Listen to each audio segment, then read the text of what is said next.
Well, hello everyone, and welcome to the June live event. Yes, it is June, isn't it, Crystal?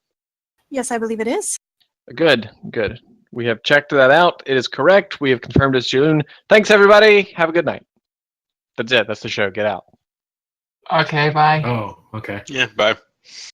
Okay, so it is June. What does that mean? It means we are 1 month closer to BronyCon, and as everyone knows, BronyCon is in August, right? Yes. It's in August. We have exciting news that we talked about last time, but now it's super official. Our panel is the word I was looking for in English. Our panel was indeed approved. We have been talking to our coordinator, getting that set up, and I think we are good to go. So now Crystal and I are working on the next phase, which is Death by PowerPoint. I'm pretty excited about it. So that's the big news from us. Crystal What is was the going- panel? The panel is collaborative writing and you, or That how- is that is so. You tried, babe. what's it called? Writing together, the art of collaborative writing. Mine sounds less pretentious. Well, yeah, but that's what we are. We're pretentious? Yes. Oh, Also very pretentious. I see. Well, how about that? Apparently, we're pretentious, and that means I'm just better than you all. Now, Crystal will share our art that is superior to all art, and that's apparently that's. All right, so recent art. Crystal is going to be linking recent art, and then we will be talking about a couple of other little things, and some exciting things, and things that are less exciting, and then things that are mildly exciting, and then nothing that's super exciting, because that would be exciting. Well, I believe this month there's only one new art piece that I know about, Oh my.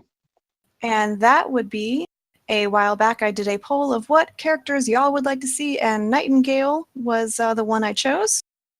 And this picture is from loosely based on the Velveteen Mask, where, spoilers, Velvet and Nightingale got the parts as the Wicked Stepsisters in the Cantarella play. Oh yes. I told the artist to just kind of have fun and just interpret it however they wanted. And I think it came out adorable. Well, there was also the scene of the quarter to share. Haven't we already linked the scene of the quarter before? I don't know. Maybe not everyone saw it. Oh, well, please excuse me. Yes, I will not. Well then, the scene of the quarter that I swear we linked last time, but Whatevs. Doesn't hurt to do it twice. Although you made the same mistake 2 times in a row. no, I'm linking it so people can go favorite it and leave comments and do all sorts of nice things. Oh, whatever. You don't understand my methods, okay? I don't. I don't like your methods. I have perfected these methods, and I wouldn't have to if Discord. Okay, so Gulharu has asked a question, and we're going to skip to Q&A. Just skip everything else. Skip milk. Skip everything.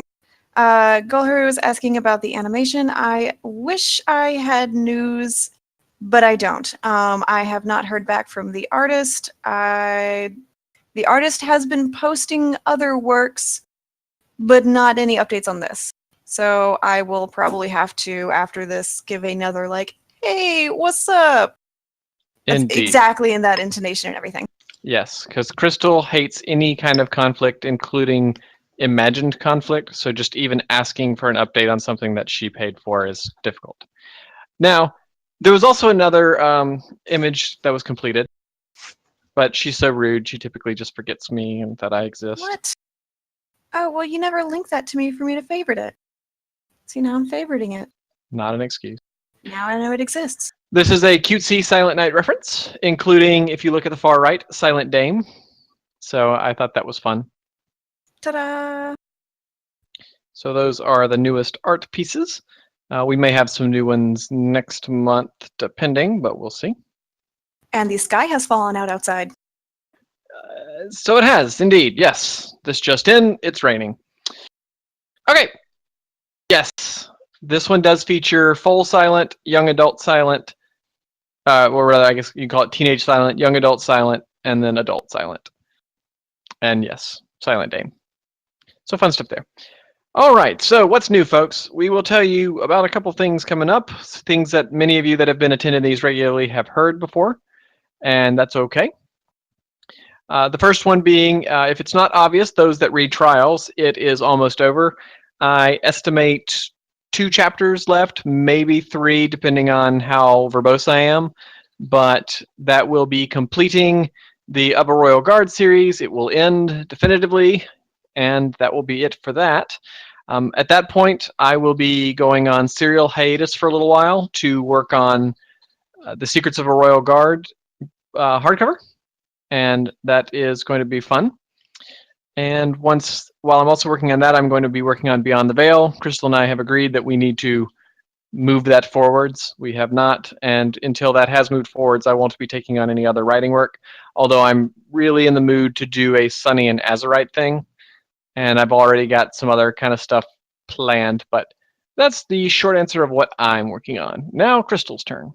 Poor Soren. He doesn't get any love. No one cares about stallions. Wow. Well, Gay stallions don't even care about stallions. I will say on my front, I'm working on the website for non-patrons that didn't hear this in the pre-live event. I'm working on a visual and some content refresh of the QNB website. It should be exciting, or not at all, depending on how much you care. I'm hoping it'll be exciting. I've been impressed with it so far. But he's also my husband, so he's very nice to me. On the writing front, I just want to stop here and let the record show while it's recorded that she said I am very nice to her. So when she says that I'm not, I just want it known that it was recorded at this time that she said I was very nice to her.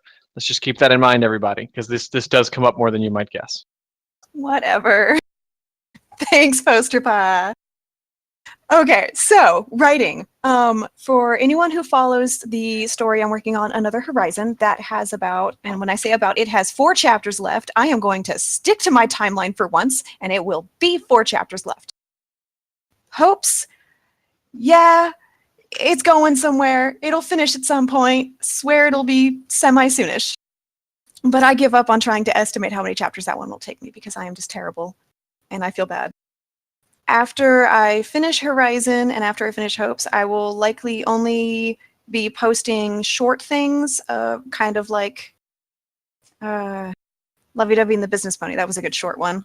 Or All That Glitters, those kind of shorter character pieces, and be diverting all of my longer writing pieces to Beyond the Veil.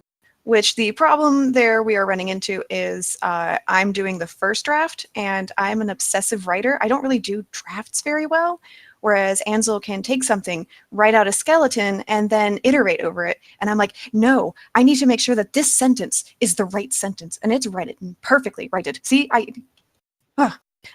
so I'm working on challenging myself and to write more skeletally so that he can go back through and we can iterate through it together. There's also Horsey's story. Oh yeah, that thing. Yeah, no, I have, that'll probably be what I work on side project-y after Hopes and Horizon. As long as it doesn't get in the way of Veil. As long as it doesn't get in the way of Veil. I do have an outline for that. I have an ending for that. It's a thing. It'll be a thing, I promise. I'm just easily distracted with 100 different ideas all at once. Indeed. Yes, and I have a short that I'm planning as well, but cannot discuss. But pretty much the gist of this is, for a little while, we're going to quit serials. Stories that come out will be completed stories, even if they're released in a serial fashion. They'll be completed start to finish, instead of week to week, month to month, at least for a little while. Veil will feel like a serial, but it will in fact not be. Although the whole story won't be written, just each arc will be completed fully before moving on to the next arc. And we will finally eventually stop teasing about it and actually post it. I'm so sorry. Yes. I promise you it will be worth the wait. It's most likely going to be one of the better things we've done. Or it'll fail horribly because we've hyped it up too much. But that's the goal, to fail horribly, not to do well.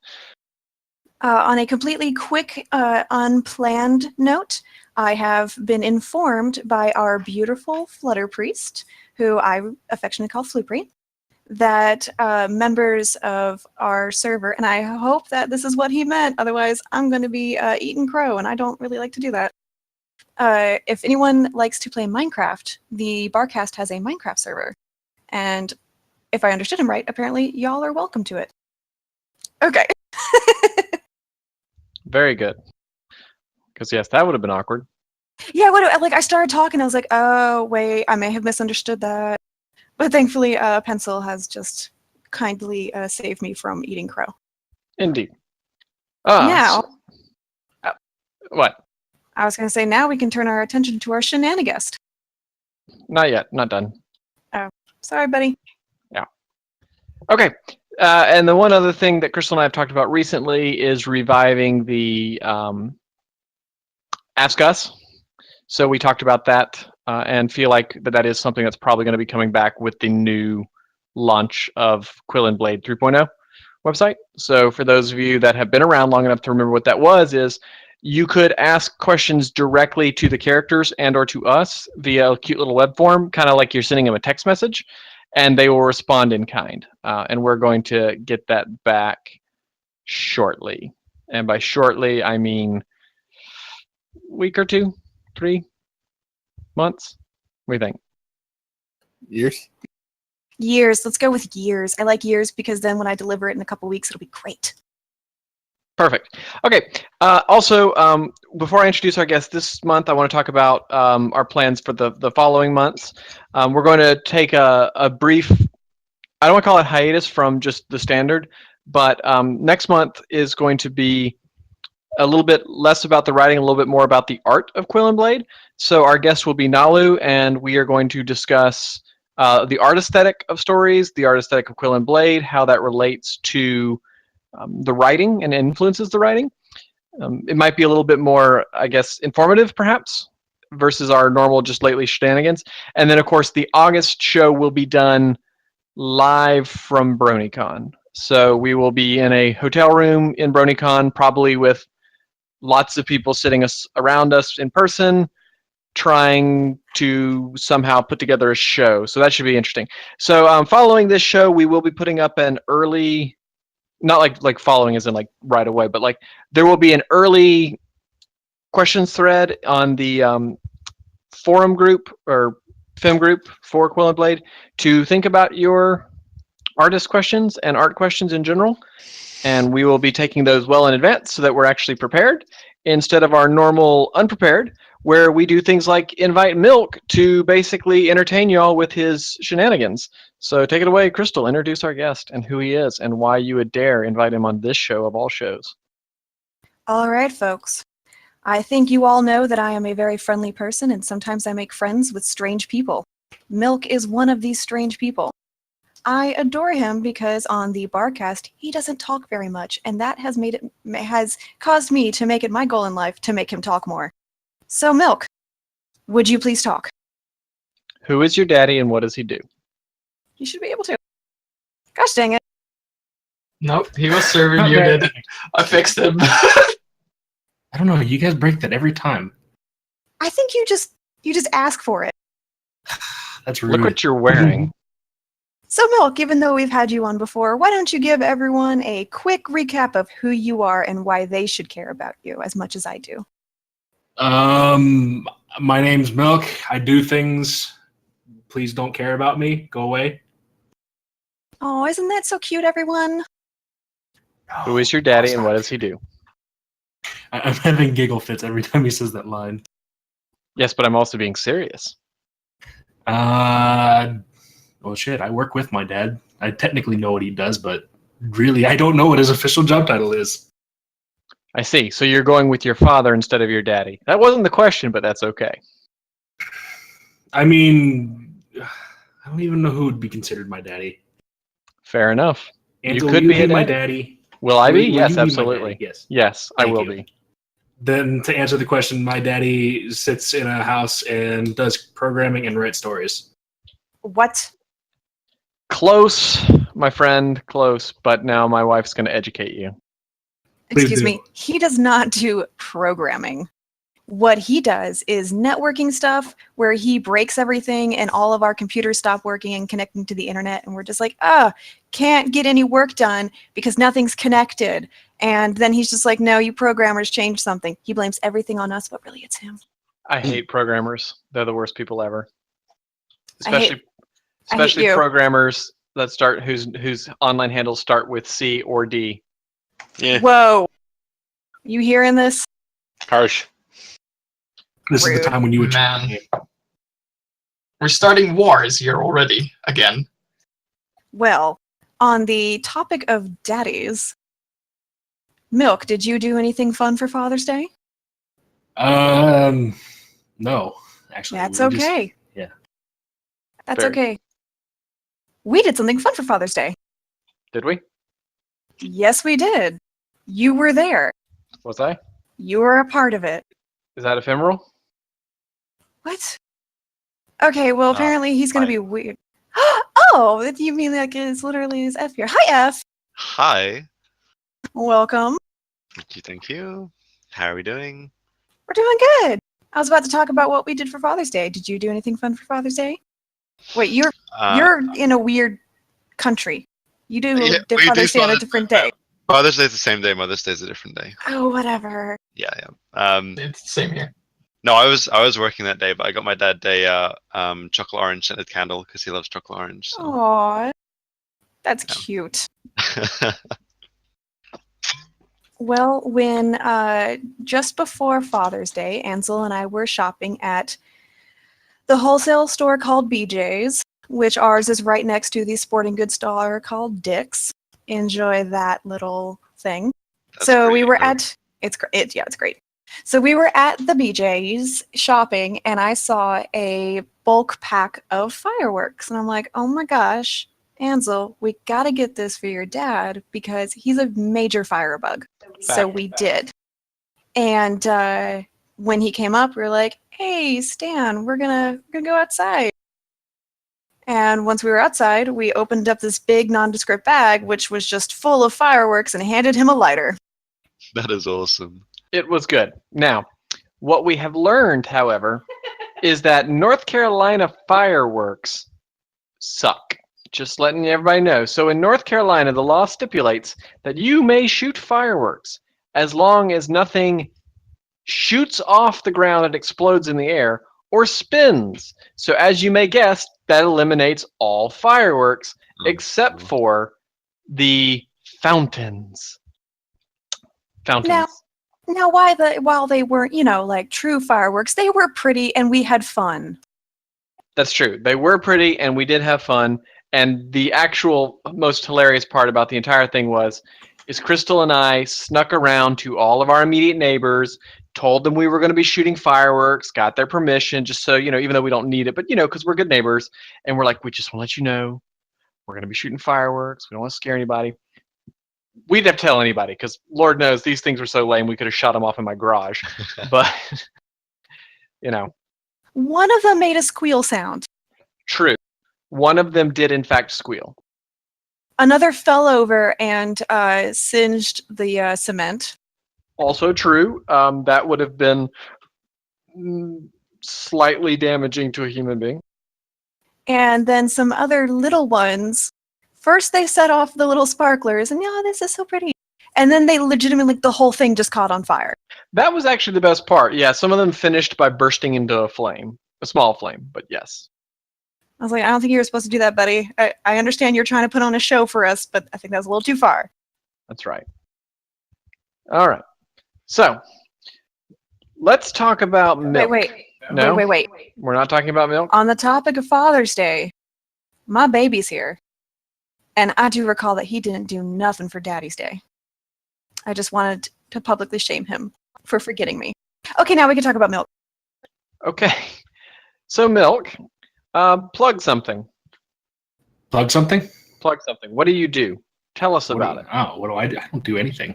You don't do anything. What does that mean? That means I literally do nothing. I sit here. I just exist. I don't Really? think that's true. I'm not sure that's true. I mean, I run a barcast. That's it. Plug it. go. Tell people about that because it's Plug certainly a better it. show than this one.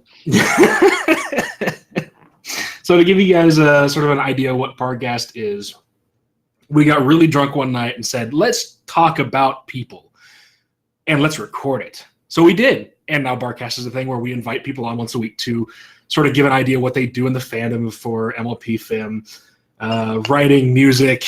I think we've done an artist before, but we mostly focused on his fictions and whatnot. So that's about as far as we went there. We are going to do an artist month one of these months, I think. I have to ask Priest about that one. So you're already stealing our ideas? Like I literally just said that. Yeah, no, we're totally stealing everything you guys do. That's why we watch most of your shows. That's why we watch Seattle's Angels. We steal a lot of ideas. Ah, If you're on Barcast, we also stole one of your emojis, but you know. that's okay. Now, how does Barcast relate to whatever is going to happen to Crystal tomorrow night?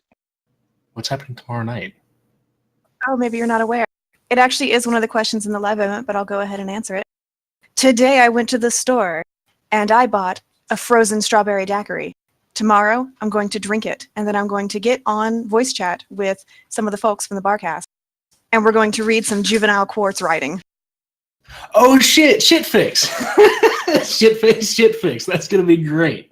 Tomorrow night's gonna be awesome. Yes, so I highly recommend being around for Crystal reading Shitfix, because again, that's going to be a lot better show than this one. I wouldn't say it's going to be a better show. It's going to be a different show. A lot of people are going to be drinking, and there's going to be reading of lots of crazy stories. Well, yes, but I have one advantage. I know what Crystal's like drunk. Yeah. I'm excited for this.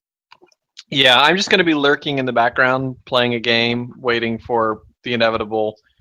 Let's see, how do I phrase Vomit. this? No, she doesn't have enough alcohol to vomit. She just gets very cuddly and attached when she's drunk. So at some point, she may just wander off mid-show if she sees me and just attach herself to my back. It could happen. I like to cuddle. I make no apologies. None are expected. Okay, so I would like to remind everybody that you can ask questions of myself, Crystal, our moderators this week, or Milk, by going to the live event queues question. Please be sure to @ the appropriate person. So that would be it'd be nice if you guys have questions for Milk so that we could actually make him feel like a guest that is well-earned and welcome, and talk about what he does, his show, and things of that nature. But let's turn it over to some questions and see what we've got here. We have some questions on the forums as well. Well, let's start with the forum then. Okay, let me pull it up. Because I also think some questions for Milk are in here. Wait, there's Okay. a forum post? Yeah, we stole your forum post idea. It hasn't gone over super successfully with our group, but that's okay. Legally speaking, we did a legally distinct homage of the thing that you do in the forum.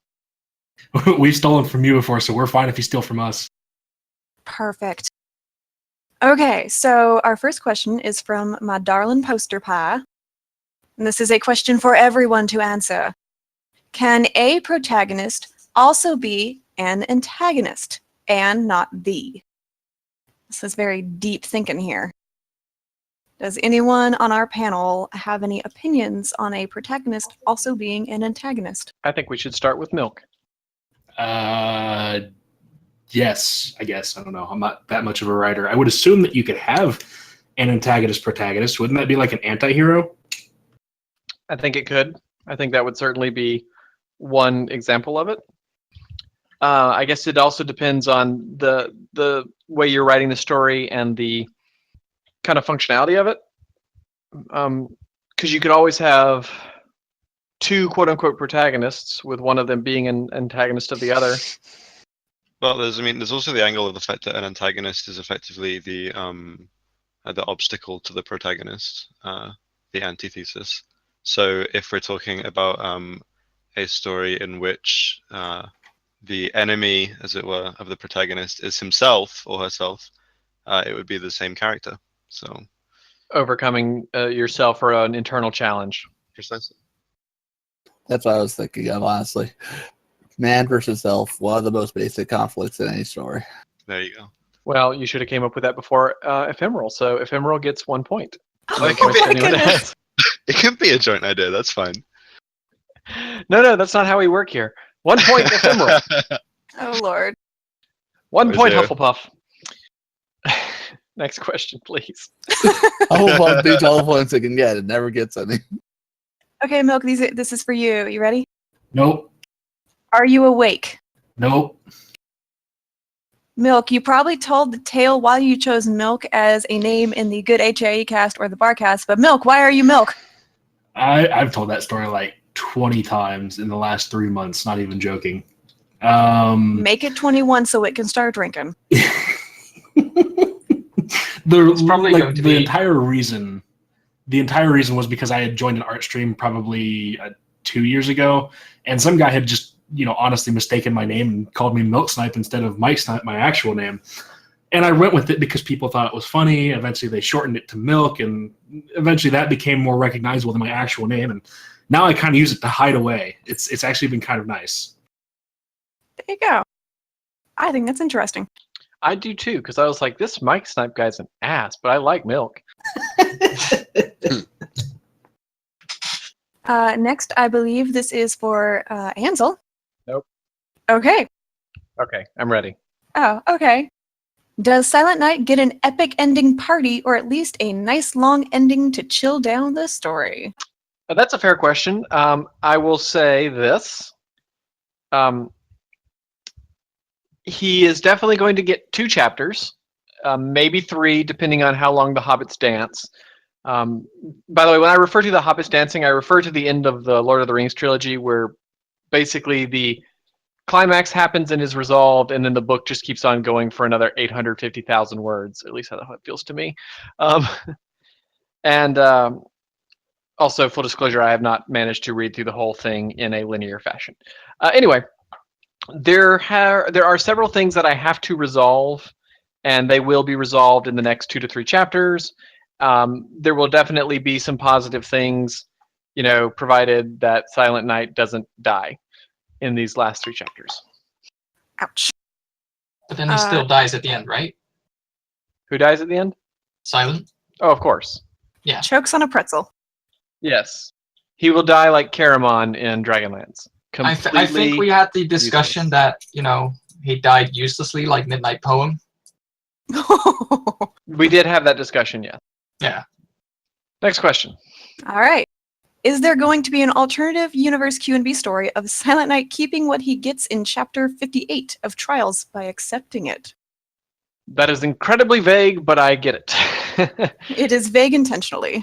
Right, obviously, because they're trying not to spoil, and I appreciate that very, very, very much. Especially if you're here, and if you're not, I don't believe so. la-di-da. Mango just screamed.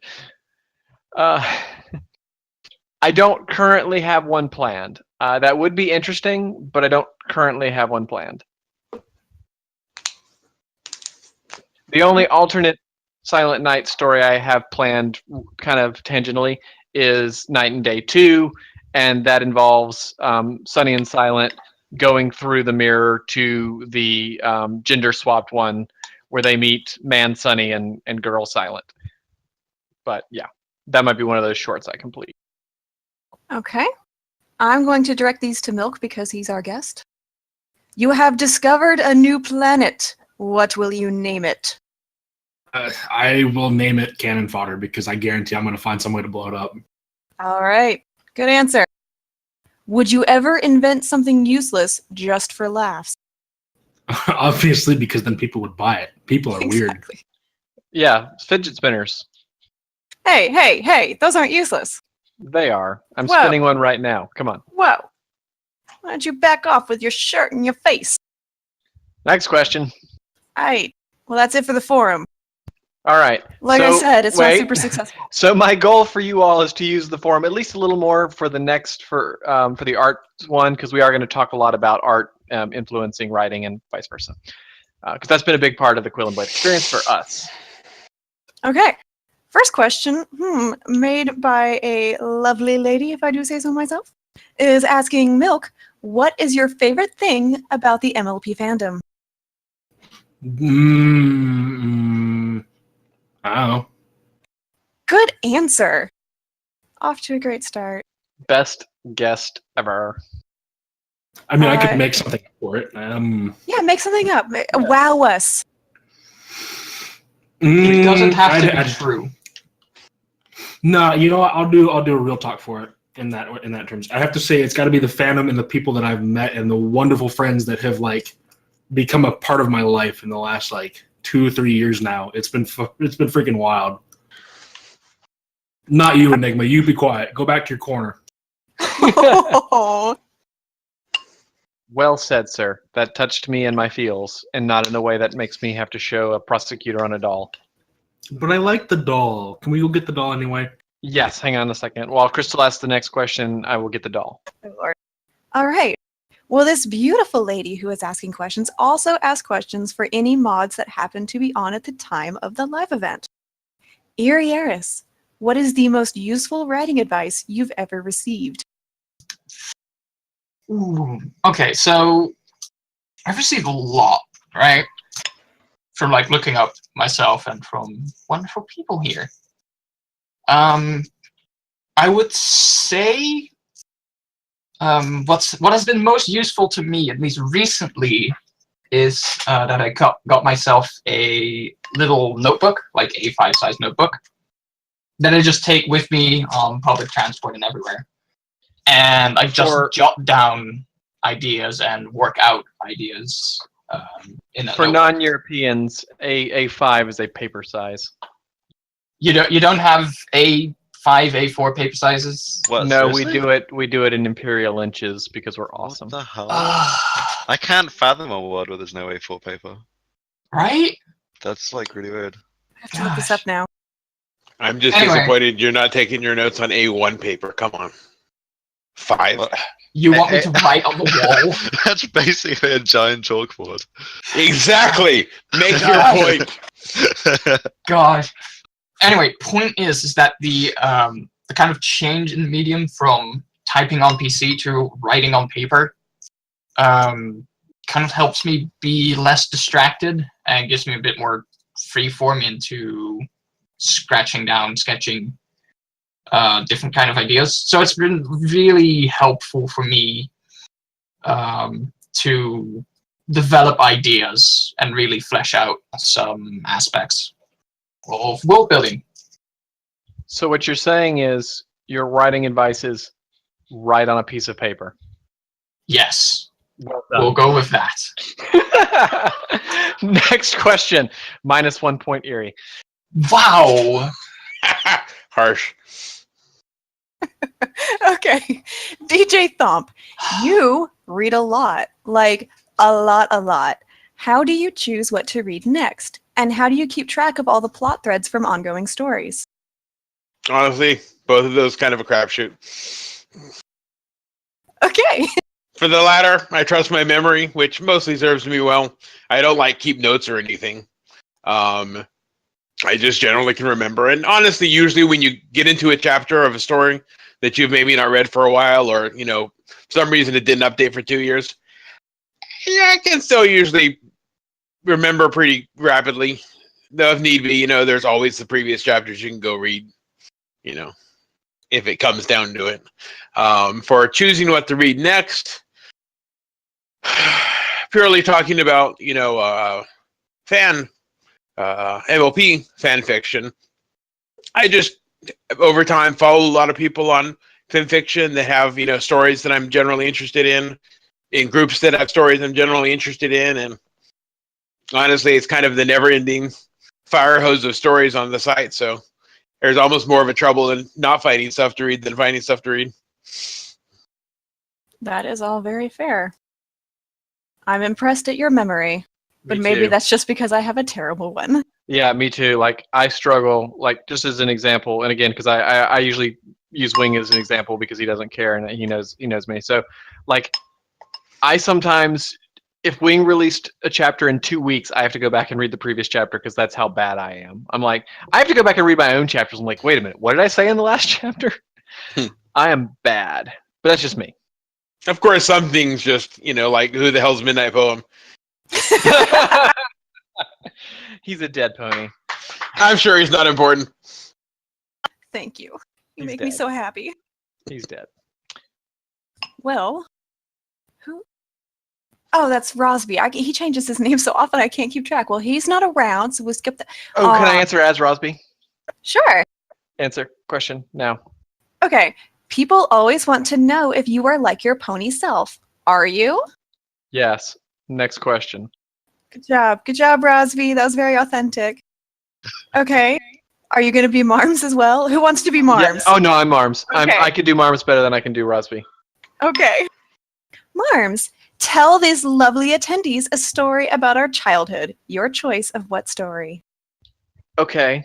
So one time I was with my dad and we somehow, for some reason, were walking home from school, and I don't remember why, but we were, and I thought Dad knew where he was going, but he took me into the woods and we got lost, and I was a perfectly good little girl, and he thought I was fine, but I was really freaking out, and when we finally got home, I ran straight to my mom and big sister and completely lost my shit. Okay, wow. I don't know if Marms is okay with that story being told to everyone, but okay. For context, what was actually going on there was the school that Marms and I were going to after I graduated, so it was just she was going to, they moved locations to be very close to where my parents live, and I was living at the time. So my father and my sister decided to see if they could cut through the woods and just kind of go as the crow flies to the school instead of following the roads. That went about as well as you can expect because my parents owned 7 acres. And that was when they got lost. And the rest is accurate, but the why. There was a reason why. It was just not a very good thought out plan because they had no way to, they didn't bring a cell phone, you know. Yeah. So there you go. Yes. Okay, who's gonna be Runic? Ansel keeps taking Runics. I think Erie should be Runic. Okay, Erie. Erie, you ready? Oh God. Steam is shutting down. You can only keep one game from your entire library. Which game makes the cut? Oh, I don't know what. Empyrean. Because that's the only thing that I know that Runic plays on Steam, and we can also play it all together. And yeah, Empyrean. Good job. That's a good answer. My guess would be Fallout. Would just be my guess if you could only play one, but I don't know. Yeah. Well, That Fallout's sounds like terrible, so. Oh damn! Which one? Oh my goodness. Which Oh, one? Shots fired. Shots fired. Quantify -5. Okay, Zir, I know you play. F, I know you play. What's your? And DJ Thump, you play as well. What's your one game? F has got to be Rocket League, right? F. Yeah, it's probably Rocket League. Yeah, you're not wrong. It's like if all other games fail, I can always fall back to Rocket League. So yeah. Probably, he says. How about Zir and Thumper? Looking. Scrolling. I want to know if Thumper is. My guess for Thumper is EU4. Yeah, probably if it's a Steam game. Skyrim. Oh, that's a good one. Well, on that note, Ephemeral. Are you still playing Rocket League like a maniac? Oh no. Yeah, it's actually open on my desktop right now. Oh my gosh. It never stops. I'm not surprised by this. And Sir Zir, Fleur's biggest fan. What have you been up to lately, darling? Okay, this is gonna be a long answer. Oh no. Well, let's see. For starters, I've mentioned before that I use a program called Boink for volunteer computing. One of the projects I'm on published a paper used partially as a very small part, my work actually. I can link it to you in the main chat once I find it somewhere. There it is. Also, I have this strange but enviable situation where I have everything I want even aspirationally, and nothing to spend money on. So there's also that. That's a good thing. I'd like that dream. Yeah. Sounds like a nice dream.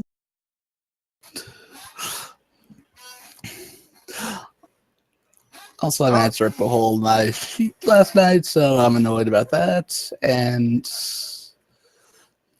my cat lost his treat ball again, so I got a new one again. Never trust a cat.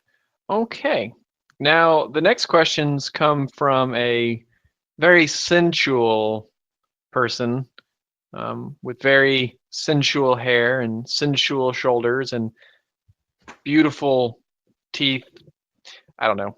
I'm just making stuff up. Milk. Beautiful. Top 5 BronyCon events you're looking forward to. God, I don't even really know what events are going to be there, other than say the event itself, the QNB meetup, the panel for QNB.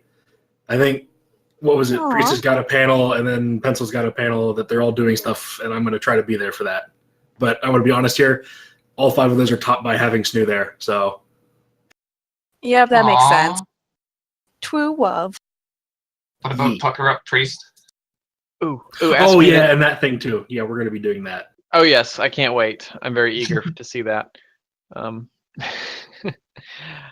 So, for those of y'all that don't know, I basically told Priest or Milk, I don't remember who I was goading at the time, that I would donate $100 to a charity of their choice if they had a 3-second man kiss? Yeah, 3-second man kiss, but like if he keeps going, I'm not going to stop him. Okay, that's fair. I'm only paying the 100, but you know, yes. So there will be a Milk Flood of Priest man kiss for charity at BronyCon. Ask me the next one. I'm excited. Okay. Oh my lord. Crystal and Ansel. No, ask Ansel. Okay. Screw Crystal. Yes. No one cares what she has to say. Correct. Ansel. Oh lord. This is a long one. A publisher has encountered the entirety of the Quill and Blade universe and loves it. Not for what it is, but rather what it could be. Rather than being in a My Little Pony universe, they would like the entire universe, cast, and characters to be turned into young adults with supernatural/magical elements/powers. There's a hell of a stipend. Your books would be sold in bookstores in the fantasy section across the nation. But you must take down any and all fanfiction references to the Quill and Blade universe and sign an exclusive contract restricting the return to the Pony universe that was crafted so long ago. Decisions. Do you shove the contract back in their face? Because no amount of notoriety or book fame can amount to the community that has been fostered around the My Little Pony universe? Or would the community transferring to an original work be a simple step, and you'd live out your days probably not all that differently, but now with some sweet royalty checks?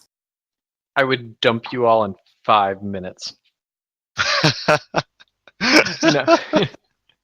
Not even surprised. No, actually, in all truth, I would actually do it. I think the community would probably go with us, would be my guess. I don't know that it would be quite like a film community, but I think our readers would go, and then we'd meet new readers. I don't know that I'd love the idea of them being humans, but you know, whatever, I could live with that.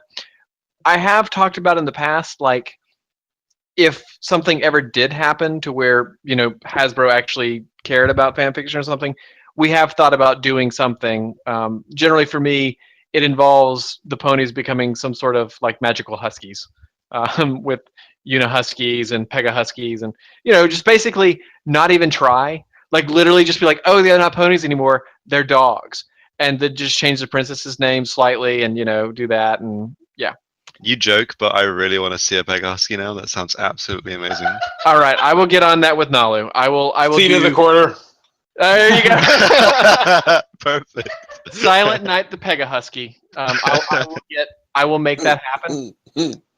But actually, I will be honest. It was a potion. There you go. Exactly. It was a potion. It could even be canon. It could.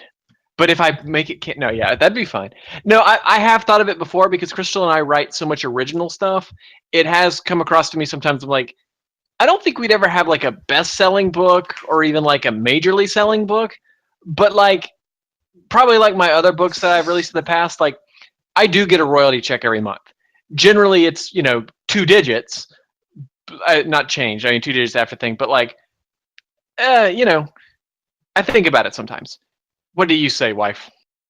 Oh, this royalty check would have to be more than Patreon because, like, we get money from Patreon, so it's not just about the money. I love the people, but I also hate some of the people. So, so maybe it wouldn't be that hard to give up. I think she just forgot we're not on the Barcast. Secrets Whoopsie-daisy. revealed. I think it is no secret that there are certain members of any community, My Little Pony or otherwise, that are not universally likable. Well, Not naming names. yeah, well backpedaled. Well backpedaled. So there you go. Maybe. It would really depend. It would depend. All right. And now, one final question. Milk, even though it wasn't directed at you, tell us a spooky story. A spooky story? Yes. Spooky. I don't know any spooky stories. Fair enough. That is the Okay. spooky story. I've got one. Okay, so we're all in our Empyrean base, and we're doing our stuff, building it.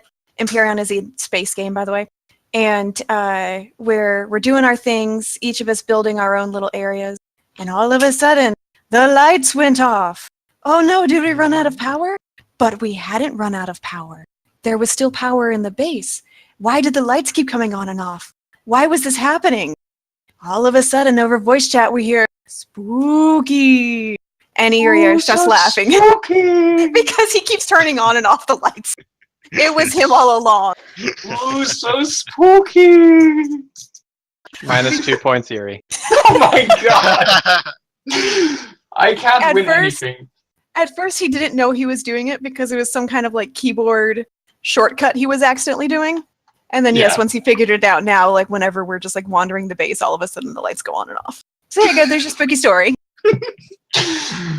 I'm haunting the base. It's amazing. I am so scared. It's pretty spooky.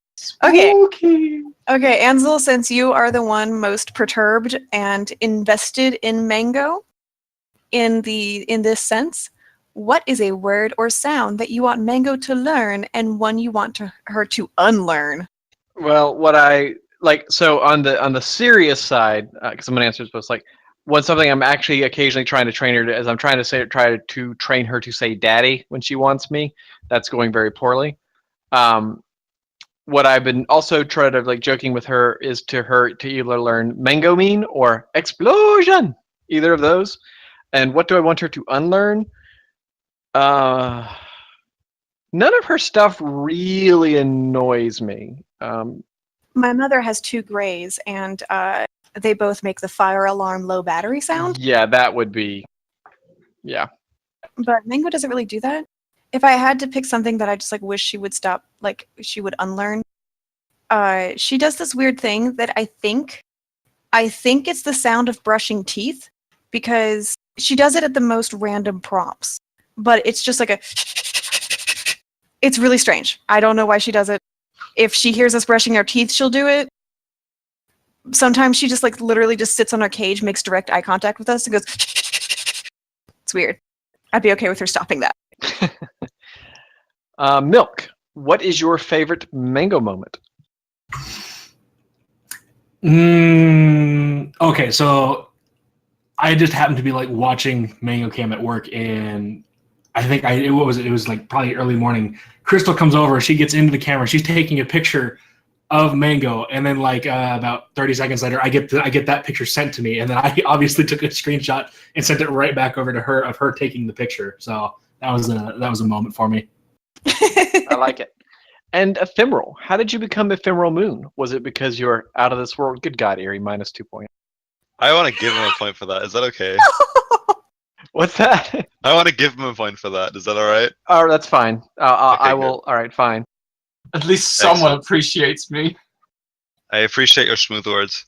I don't know really how it became a Ephemeral Moon. I was like 13, and then I was just on this those like text-based MMOs that you used to find on the internet. I don't know You if still mean can. Muds? Yeah, You're it was like, talking about muds. it was basically a mud. Yeah, it was pretty much. It was like a mafia-based one, I think, supernatural mafia, something like that. Chaos World, I think it was called. Anyway, I was 13 and I made an account on that. My original username was Wolfie, and then I got bored of that, Oh, right?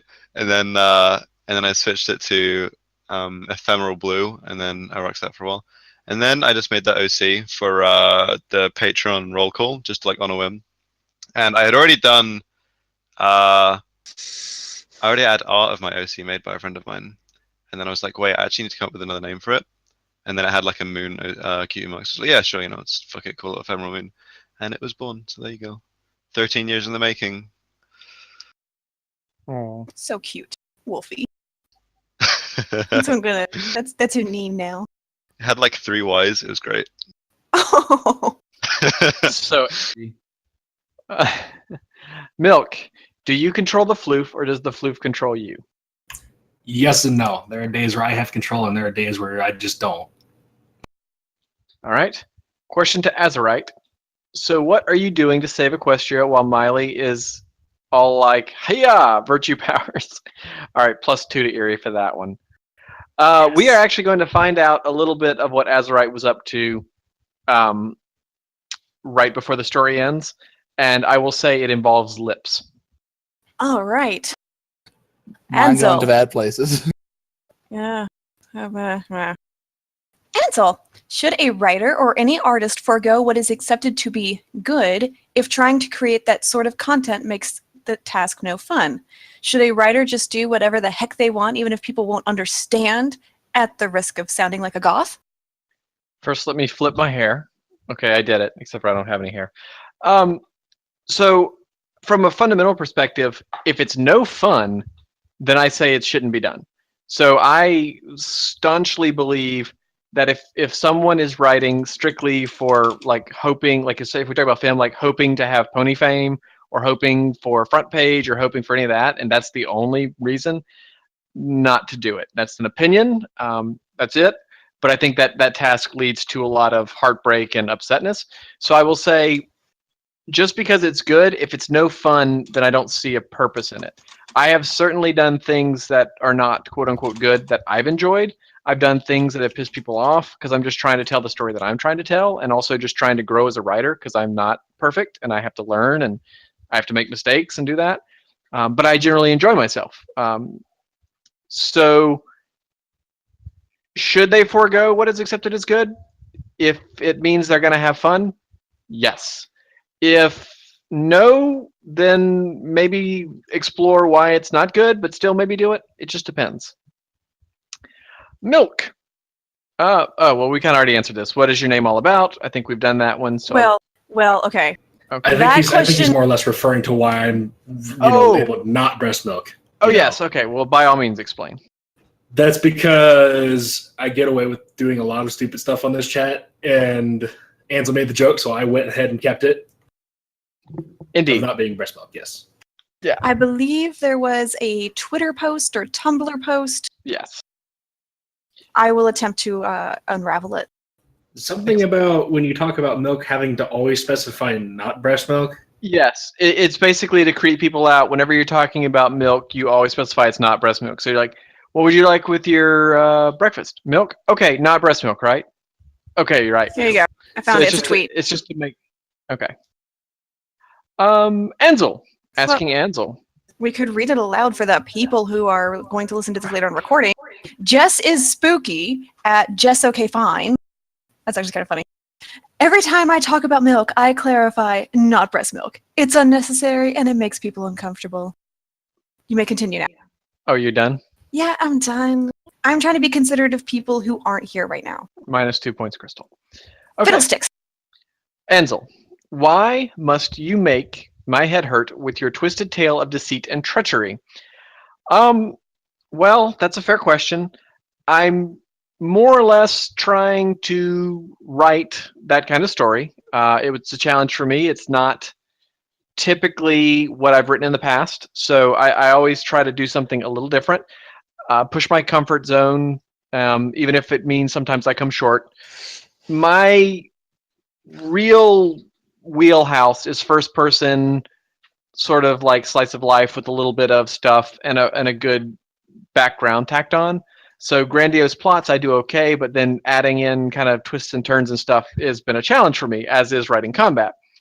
So I did it to grow, and hopefully it worked out well. But at the end of the day, I think my favorite type of story to write is basically like Three of Hearts. Crystal, does Golden Pants ever wear pants when she models, or is it other clothing items or things mainly? She wears whatever the designer tells her to wear, which ranges from dresses, pantsuits, skirts, strange combinations of saran wrap and feathers. Fashion is a very strange land, but Golden need that money. Dollar bit. Ansel, what happened with the investigation trials? Spoiler-ish alert. Yeah, so if you haven't read Trials, you may want to mute us for just this won't take too long. It's not super spoilery, but it's a little spoilery. 5, 4, 3, 2, 1. What happened with the investigation into the nightmares from the Unicorn Temple? After Maristella was introduced, it feels like they were forgotten. They were not. And so it's one of those things that may not have been explicitly stated, but what the ponies figure out, more or less, or rather what the reader is meant to figure out, is that the two ponies that were killed are the two nightmares that never mind, I understand what you're saying now.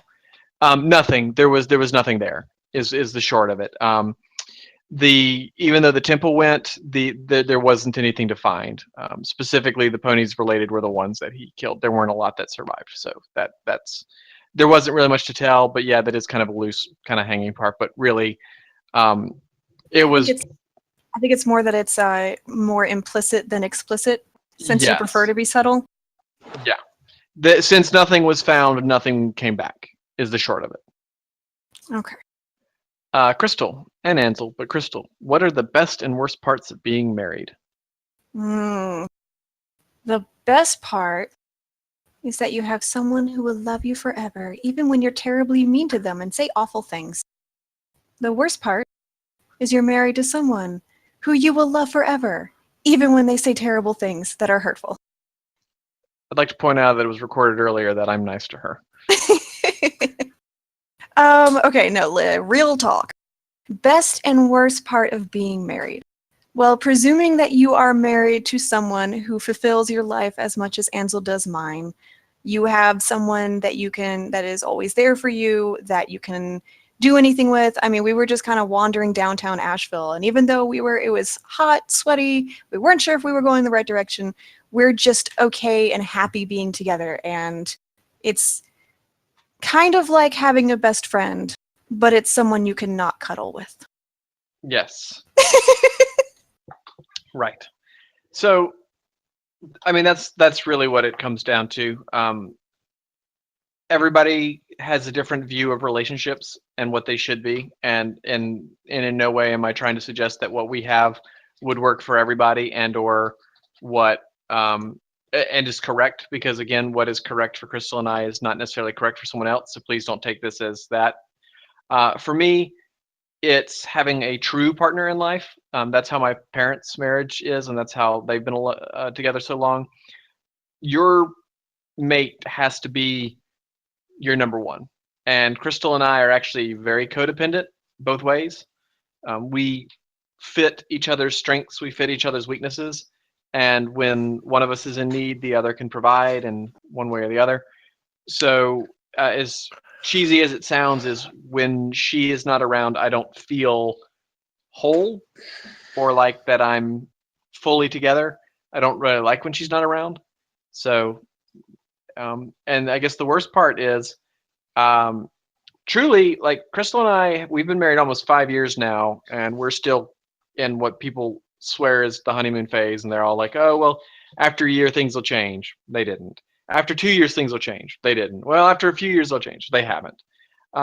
For me, I think the worst part on a non-joking note, is she'll never freaking pick where to go to eat ever, Rude.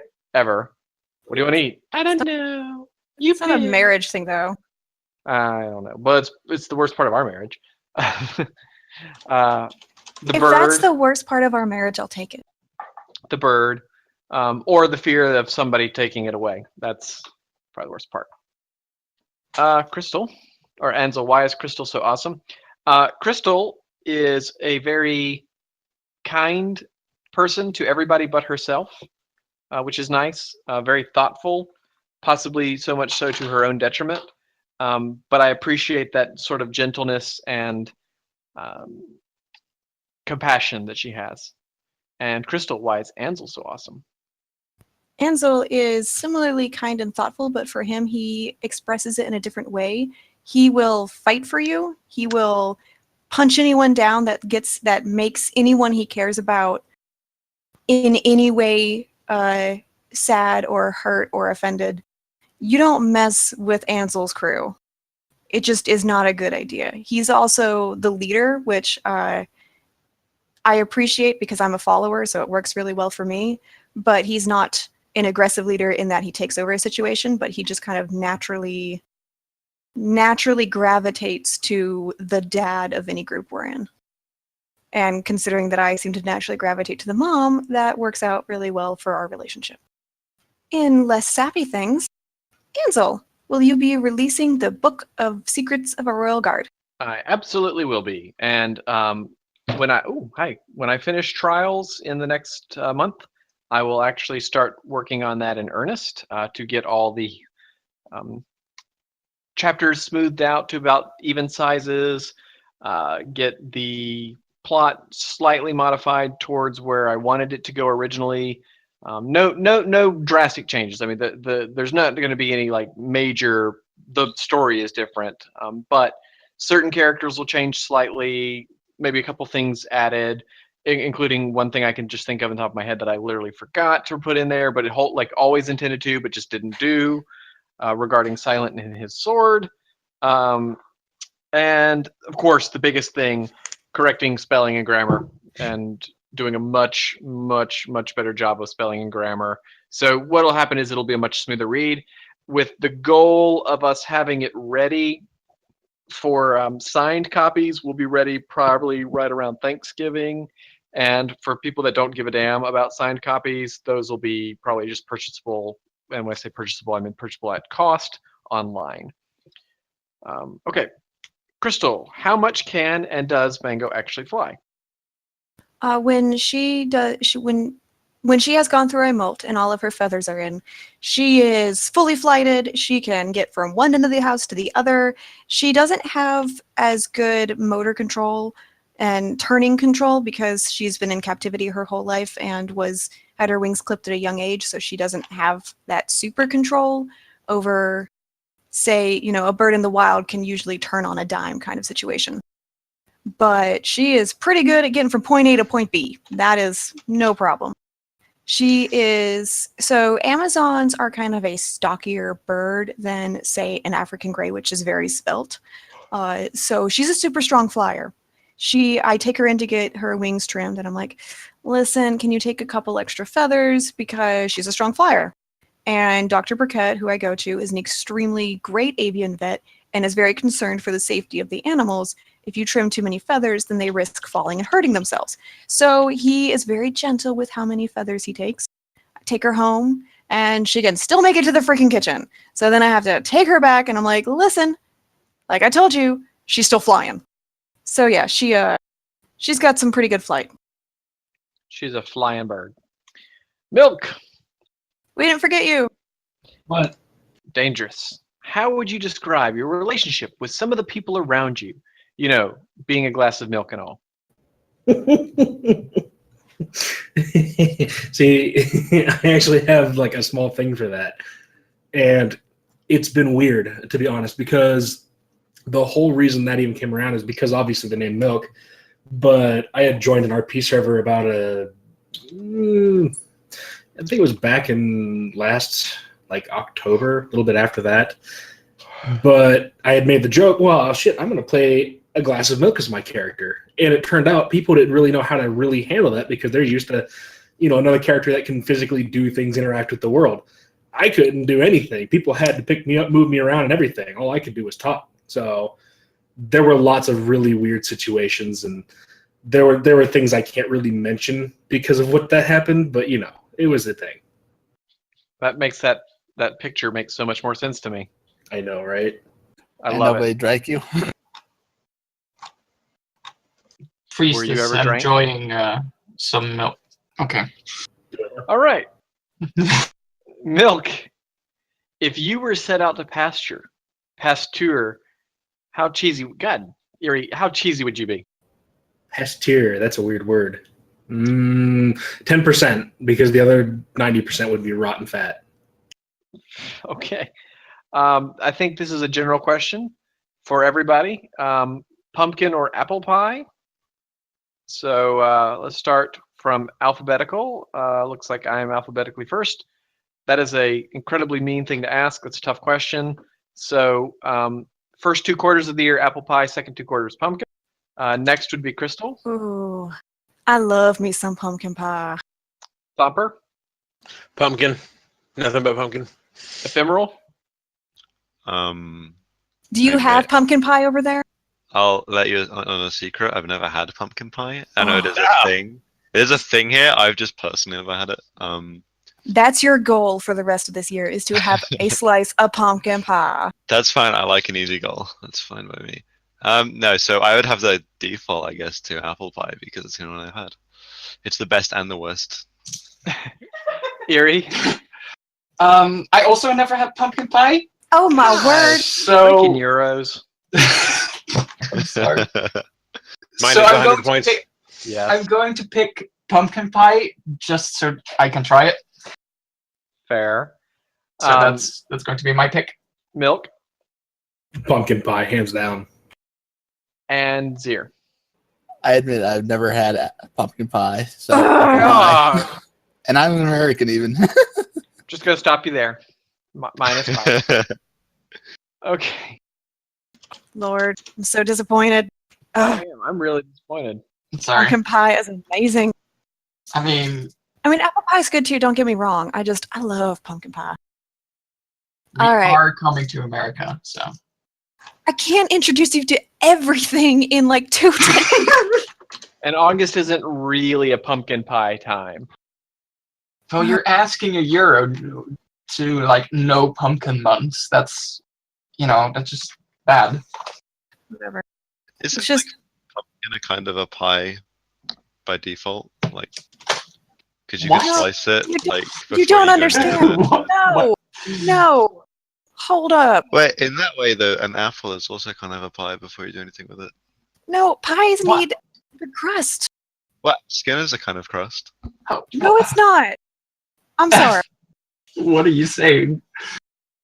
I'm just saying, Just- maybe we've all just been look eating in pies. Gen like, Chat. not Just even look in realize- Gen Chat and tell me that you don't want to eat that.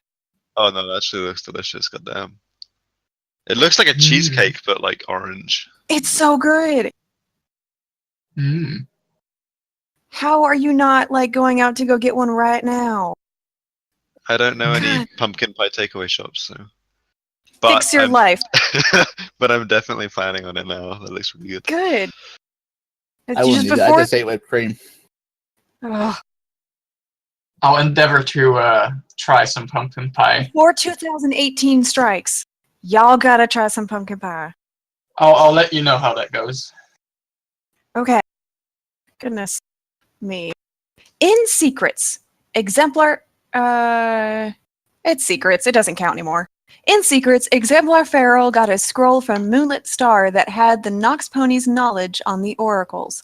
As I recall, we don't know much about it other than it having some effect on changing the nature of her power. Is there a possibility we'll learn more about this in the rewrite?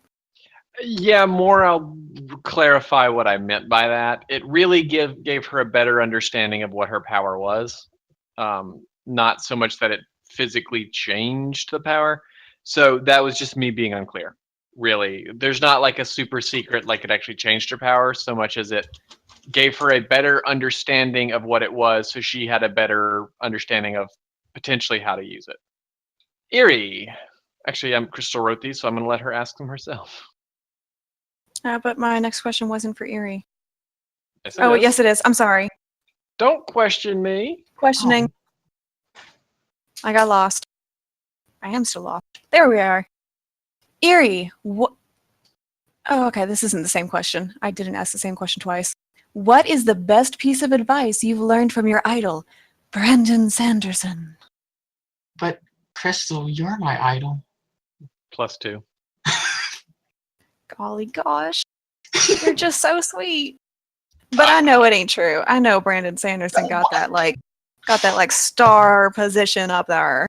I mean, I guess that's sort of true. Yeah. So anyway, there is a lot of writing knowledge that I gained from having watched Brandon Sanderson's lectures that are actually on YouTube, and I'll link in the general chat for anyone that's interested. It's right there, and I prepared it because that's how I do. It's really interesting, and I'd recommend it to anyone who's even remotely interested in learning about writing, not necessarily just writing itself, but it's really interesting to learn the kind of theory and thoughts behind how stories or how novels are kind of structured and everything. The one piece of advice I would call out specifically is, and I'm going to quote one of his laws, one of Sanderson's laws. He actually has 4 laws, which is the first, the second, the third, and the 0th. And the 0th law is always err on the side of awesome. And basically the idea behind it is just if you have an idea that you're excited about and that you really want to write, you should just write that idea and not worry about anything else. The question at that point should be, how do I make this idea work? And that might require some world building. I built artificial magic in a story that I'm still working on behind the scenes. But basically, in order to really make that happen, I had to really go back far in the history of the world and build in how my magic system really works, so that I could justify having artificial magic and really being able to explain how that works. Thank you, sir. Go ahead. Oh no, it's just do write the things that you're excited about. That is excellent advice. Thumper, favorite Steven Universe character? If I had to name just one, Pearl. I love Pearl. Pearl's great. Pearl's the best. She's so broken. She's getting better. Crystal, golly gosh, I realize it's been a while since we've seen Nightingale, now that she appeared recently. Are there any other characters that have been away for a while that you'd like to write again? Golly gosh, that's a good question. I miss writing Raven. -3. Golly gosh, you're just a fudge kicker. I don't even know. Minus another 3 for just that. stop it. Just stop. Fudge kicker. Raven. I really actually enjoyed writing Raven and Crystal. They had a little fun. Raven being the older mayor, more experienced mayor kind of character. I enjoyed writing her. I kind of miss her. She busy right now. That's why she busy. Willowy didn't really get much time to shine. I feel bad for her. I had so many other plans for her. It just didn't pan out. She also busy. That's why we don't see her. Yeah, that was one of those that we both kind of had more plans for and could not fit into the story, so she just didn't. Yeah, she was going to be kind of more of a silent antagonist for of a slice of life antagonist. Yeah, she just didn't, and I don't think any of the rewrites are going to change that. There's just not enough space for her. It's just going to be this side little thing. She was going to be Crystal's friend, and that just didn't work out. Not that she and Crystal aren't friends, they're just not friends the way Crystal and Raven were. Just didn't pan out.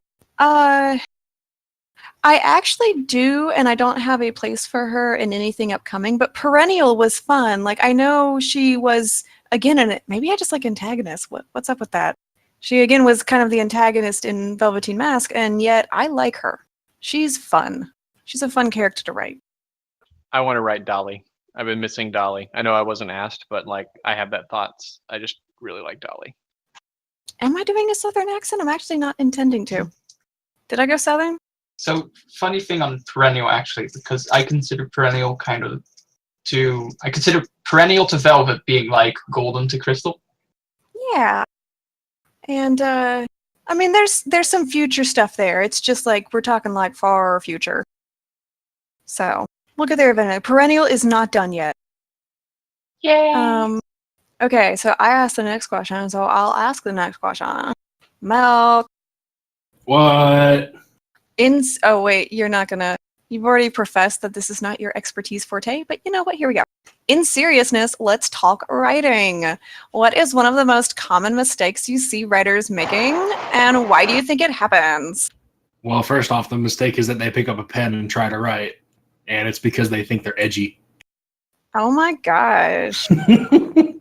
No, I would have to go with the standard answer Pencil likes to give, in that people have issues with tense changes. And I talked about this with somebody else last night. I don't remember who it was, but it was basically where people were writing in what's the tense where it's all happening at that time. That's present tense. Present. Where they're writing present tense, but then they slip into past tense without knowing it, and then they come back into present.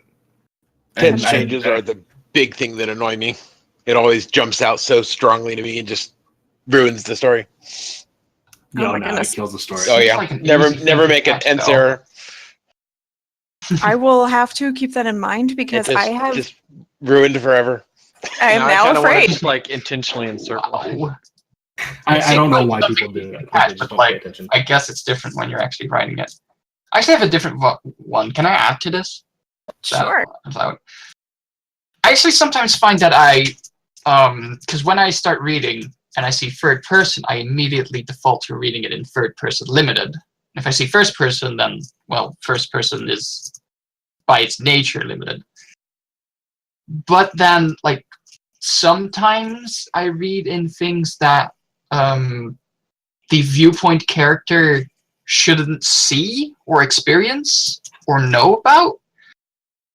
So in that sense, like, the kind of thing that I see is more that the perspective isn't tight enough. Mm. And Yeah. that I am unsure whether or not it's like third person limited or if it's something else.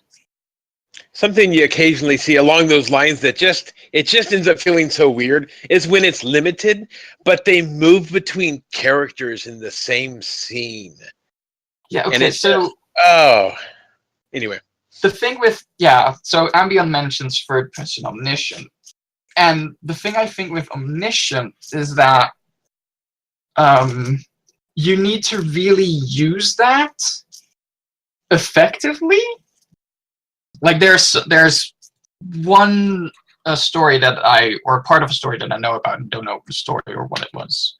But then there is a scene where a guy appears on a market and then you read his thoughts as being, it's like, well, gee, it sure is a shame I have to betray all these people. And that kind of creates tension. Because then it shifts between the perspectives of different characters, because that's the thing with omniscient. But the reader then knows that this one guy is going to betray the others. So there's really something you need to do with omniscient to make it work for you, to actually justify using it. But yeah, oftentimes I just see it like, this is meant to be a third person limited perspective, because I see like the feelings or thoughts of this one character being described, but then it just often just kind of peeks out of that character a little bit, but it doesn't really do anything, and that just leaves me confused most of the time as to which character am I actually experiencing this story through. Well done. The next question is Crystal. Hold on. Ambient's writing something in general chat. Ambion wants to add one. On the topic. Who wants to be Ambion's voice? I'll be Unless, Ambion's voice. unless Ambi wants to speak. Do we allow this? Oh, Ambion gets special treatment if Ambi wants to speak. For the right price. The price is my love. And I think- Ambi has it. Good. It'll be good. It'll be good. Star. Sorry, waiting in anticipation. No, I see, know. that's the legal. You go to the bottom where if it's not good, we can't sue. Oh, the small print. Yep. But what if we want to sue, though? I don't think we'd have much of a case. Well, we're not going to with that attitude. Okay. So I'll read Ambion. Yes. Okay. So Ambion says, so a big mistake I see very often, particularly with first person, but in third person also, is how in certain scenes characters focus on details that aren't as pressing as much more important and immediate concerns. I think he's following up on that, or not. There is typing, There's typing going on. but I agree so far. Type. So I'm going to guess that it's just like there's a particular detail that the character shouldn't really be interested in. No. There's a follow. Yeah, okay. So he follows up with, for example, you're walking through a forest, it's dark, it's scary, you hear a growl behind you, then the narrative spends 3 sentences talking about moths. Yes. The order of things. I make that mistake all the time, but I catch it on my second pass. What if it's the moths that are growling? I make that mistake. If the moths are the one growling, then okay. This is a world where moths growl. Yes, Ashley, you can definitely link one and do one too. Yeah, that's a really good one because I catch myself doing it because I feel the same way. You know, I'll be looking at something and then I might move on too quick or like silence, not looking at it the right way, and I'm like, wait a minute, why is he worried about this? So yes, I think for the sake of time, we're gonna skip your next self-strokey question there, Crystal. Whoa. Harsh. Oh, okay. That's fine. At the time, like, there weren't so many questions, but we've gotten more questions. Okay, yeah, that's fine. We can skip that. But yeah, Ashiko, if you wanna do one, go for it, and we'll move forward, and then we'll come back to that. That way you can type it out, and we'll because again we're down to about half an hour. As fun as marathons are. All right, Crystal, when would be a good time to listen to a bad story by you? I actually don't know what time that is happening. So, Milk, what time is that? Milk. What? What was it? Oh my gosh.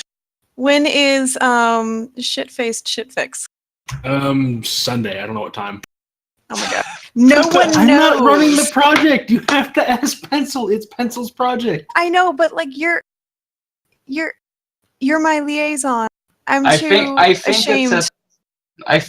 it's at 7 Azure time. Don't quote me on that. I'm too ashamed to talk to my Pencil Hime-sama directly. Oh, here. Let me just ping her and ask her. Okay. It's- I don't know what time, but it'll be tomorrow. It probably yes. I think Erie's right. I think it is closer to like 7 Azu time.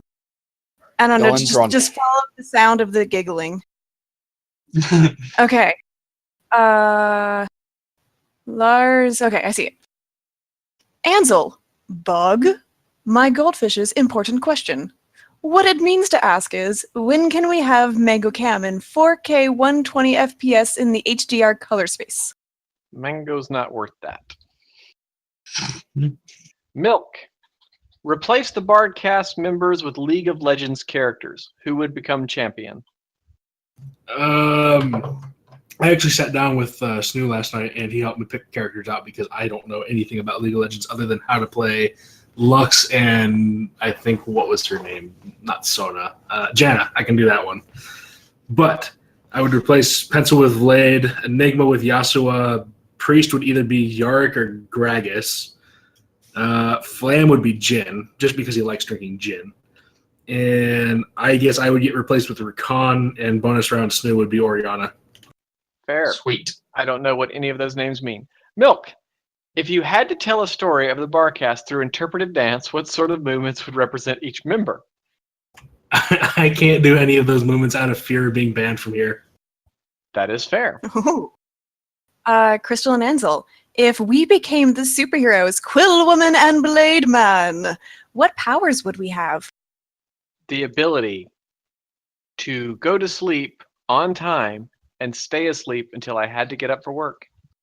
Oh god, that's so good. Give me that power. I need I it. know. Isn't that amazing? That would be such an amazing superpower.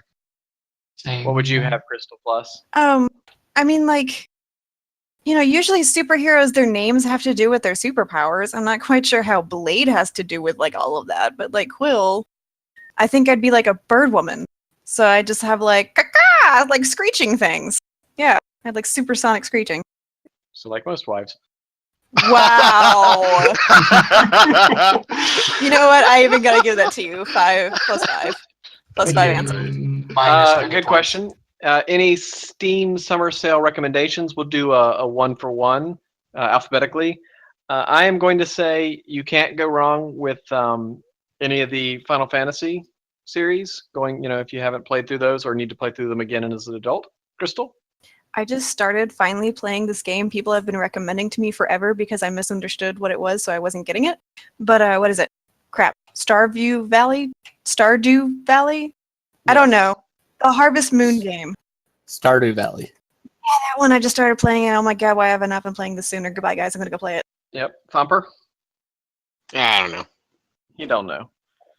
Let's see. Who's named alphabetically? Erie? No, F. Rocket League was on yesterday, so I'm gonna go for that. I don't think it's on today though, so I don't know. I guess Okay. Fallout was on today, so I guess no. Saints Row is on, so go for that. Saints Row 3, 2 especially as well. I love Saints Row 2. Go for that. Do it. Erie?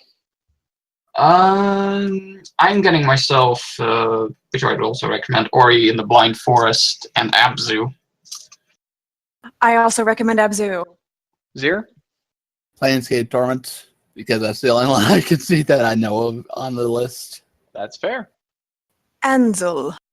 Having read back to Memoirs and Secrets while trials what was going on, I could pick up on several bits of foreshadowing that came to fruition later on. Can you tell us more about your foreshadowing? When do you decide to put some hints in, and when do you not? Any that have gone unnoticed by the readers or were immediately picked up on? And how did you balance how much information you gave away before the actual reveal? I don't think I'm going to be able to answer all this, but I'm going to give everybody a bit of a secret and some writing advice. I think you'll like it. So the first thing when it comes to foreshadowing is writing a serial is very difficult to foreshadow things correctly because you don't know exactly when you're going to get to it or how to go back and finish the writing and then go back and foreshadow it correctly. So what I like to do is called hooks. I will give myself little hooks, little hints, little things that may be written off as nothing or may be written off as useful, and have them so that I can do them later. That's a good thing. So the mention of the dragon early on in Memoirs that ends up being Ragnhild, that sort of thing, and then all of Ragnhild's pieces. That's a good way to do foreshadowing. Another good way is to, when you do have big plot points, you just have to do little hints or flat out say exactly what's going to happen.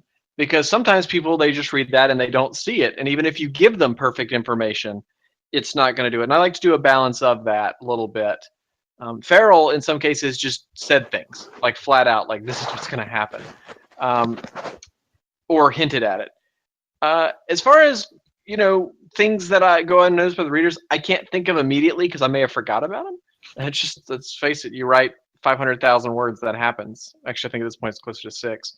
And then how do you balance too much information with the giveaway with extra reveal?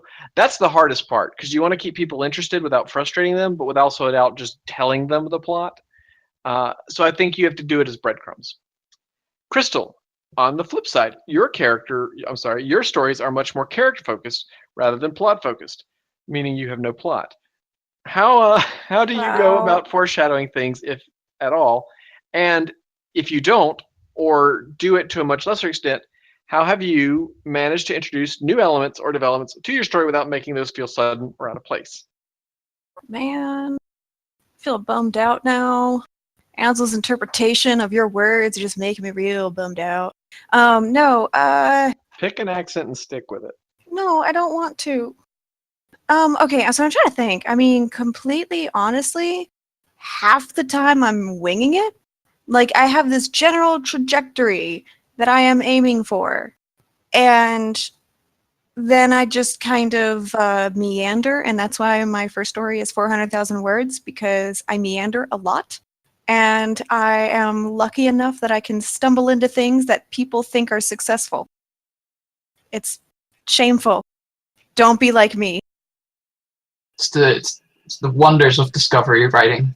Yes, I write by discovery, by, oh, hey, let me think of the best one. The best one would probably be Silverscript. Like, I was just like, I need a background pony, and I want him to be canon for no real reason, just because I like using background ponies, that has a canon girlfriend and lives in Ponyville, and it happened to be Silverscript.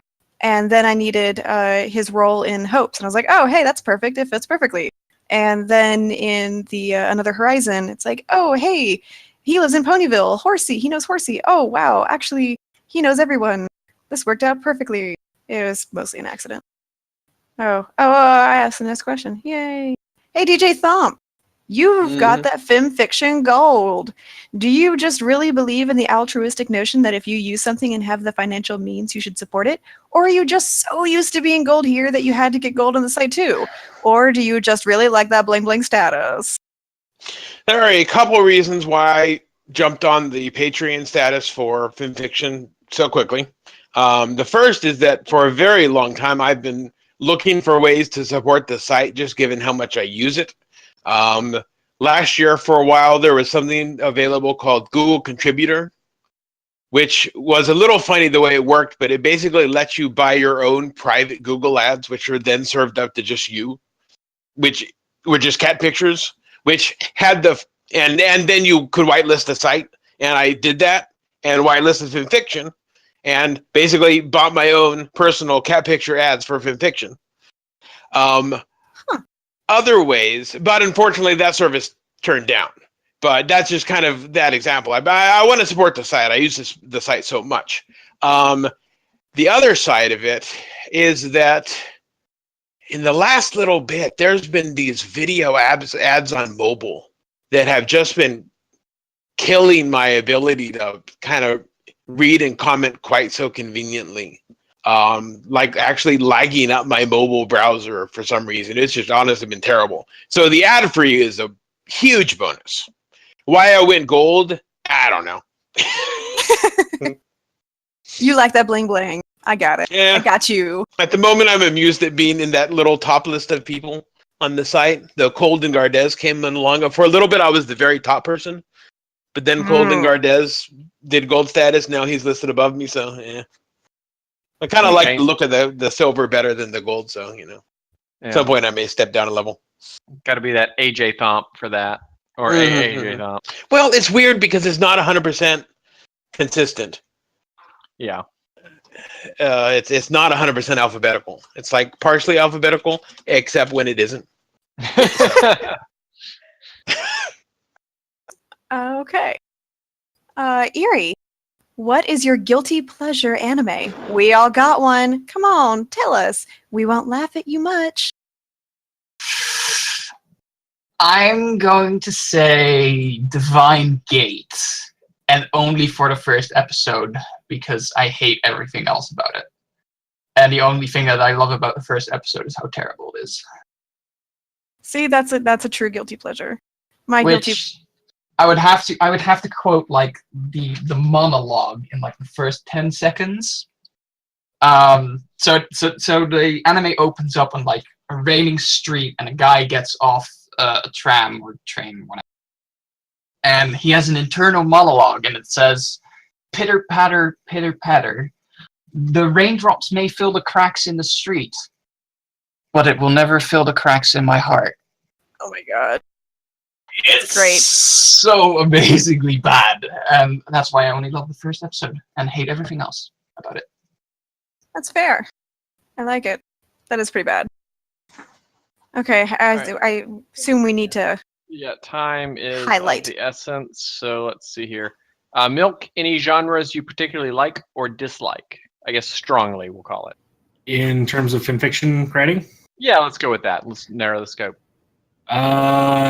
Displaced is like the one thing I refuse to ever touch or read. I see it as like, I guess, what's the word for it? Like lazy writing, but not, because there's real effort put into a lot of the stories, but at the same time, what's the point of sending somebody to Equestria and then making them Superman? Why not just send Superman? It would have been better. Fair. Milk. We'll just leave this to Milk. Do you pursue the elusive mayfly known as love? Yes, and I think I found the one that I want. Aww. Milk asked us, what is the inspiration behind Dream Pop, and are there any stories of her as main character? So Dream Pop was my child, and it was basically there's no inspiration. She existed originally for one sole purpose. So once I got into trials, I realized that I was running down the same path of Silent getting stuck with PTSD and having to do recovery again. And I'd already done that once. I didn't want to do it again. I didn't want to gloss it over because that would feel abnormal.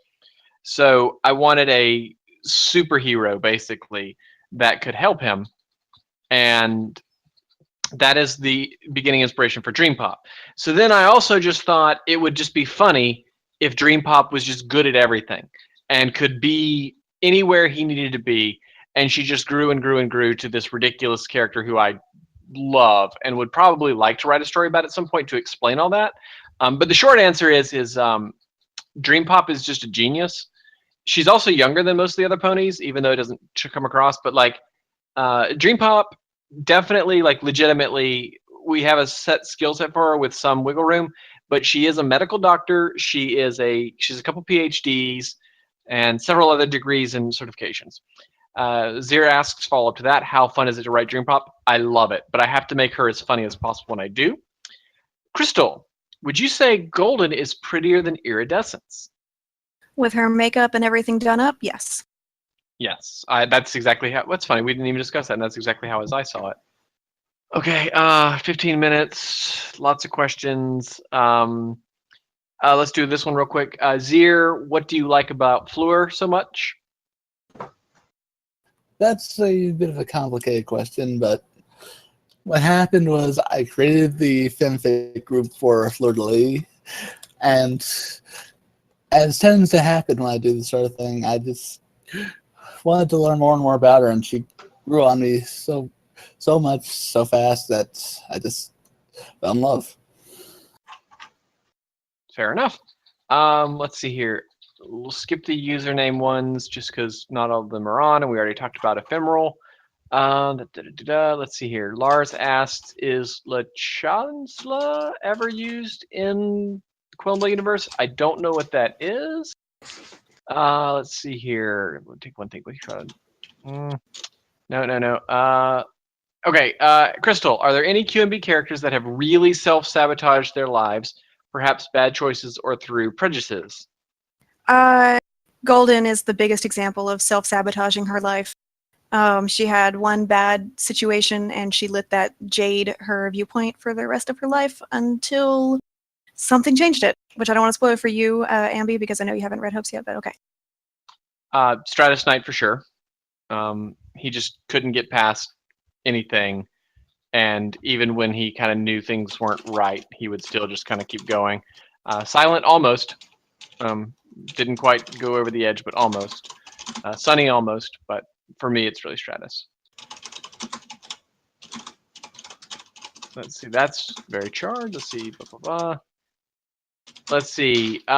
Quiggles asks if Ephemeral and I will man kiss at BronyCon.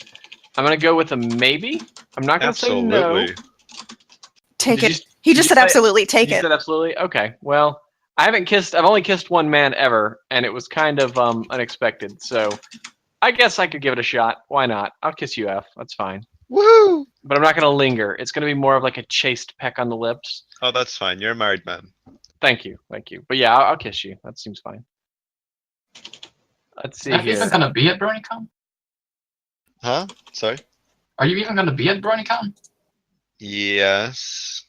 Oh, I didn't know. Anyway, go on. Sorry. Native. Let's see. Crystal, are there any genres or narrative styles that the character Crystal wishes secretly or not so secretly wants to attempt or expand into? If so, might a quick synopsis of the story maybe, very quick synopsis, and would she draw from her own experiences? She is secretly interested in the work that she has very intimately done under her handle that I'm totally forgetting right now that she publishes to Cosmopolitan. Her naughty stuff. Naughty works. It's gone off the radar in the current hopes things for her particularly, but there's, you can only be innocent and shy for so long. Indeed. Which rolls into the next question. Ansel, how many times has Mango cocked blocked you? Okay. She does not bird block Ansel. Okay. What she does is she bird blocks me, and I have a picture of this happening. Okay. So she has decided that Ansel is her mate and I'm her mom, and she does not like her mom getting all up on her man. So Ansel had a headache, and so I, being a very dutiful, loving wife, was petting his head and just kind of running my fingers through his very, very short hair. And Mango was like, getting the picture? Yeah, there. She was just like, no, stop, don't do that. Get away. She bird blocks us all the time.